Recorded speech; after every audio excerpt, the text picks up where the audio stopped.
د دەستپێکە ئاواکردنا رێڤەبەریە خۆسەریە دموقرات ji aliyê PYD û hin partiyên Ereb, Kurd û Siryan bû cihêne razîbûnê li cem gelek aliyên siyasî û civakî li Sûriyê ji ber û li gorî van aliyan ev projeyek nerewa û zelal e.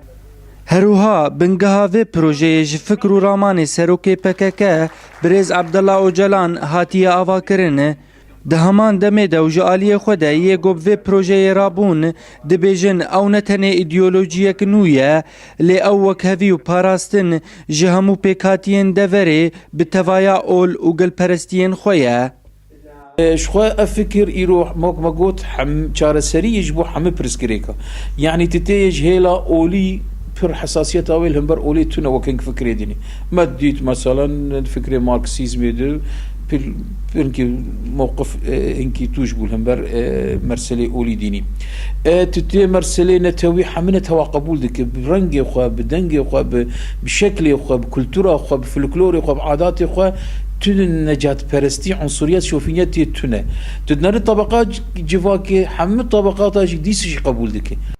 هروها پیده دبیجه اف ریوبری پارتی و دبینه جزوده چارەسەریە کە ji pirsgirêka Kurdî li Sûriyê û niha dema pêkanînawê ye bi taybet piştî goşoreşa Sûriyê ji riya xwe rast derket li gorî got ew dibêjin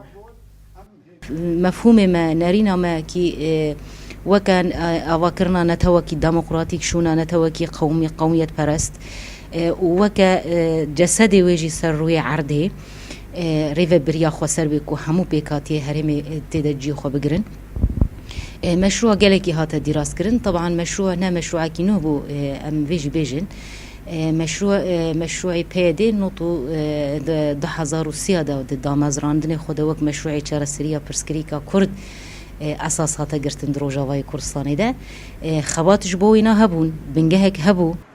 ji aliyekî din siyasiyên dijî vê projeyê dibêjin ev proje ne zelal û nexuya ye ji ber ew dibin dirûşmeya ne tewa demokratîk hatiye avakirin û ti projeyên Kurdistanî têde tune ye.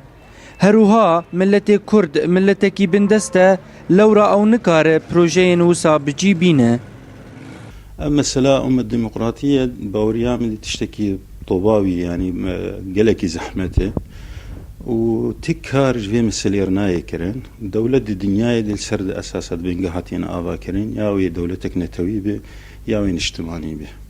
Webitalî çi milletekî bindest îro got çarperçê Kurdistanê ji xînî Kurdistana Iraqê tevî wilo jî ne azad e te nikarî îro te fikrekê derxê gotine azad be birêk ştekî. Avakirina rêveberiya xwe serpêk hat û pêre îdeolojiyek nû ava bû tevî gotanha cihê rexnê ye li cem aliyên dervî vê projeyê. Lê ew karê xwe berdewam dike dimîne di pêşerojê de were xuyakirin berê vê projeyê bi ku de dire. Ciwanil Kurdî, Orient News.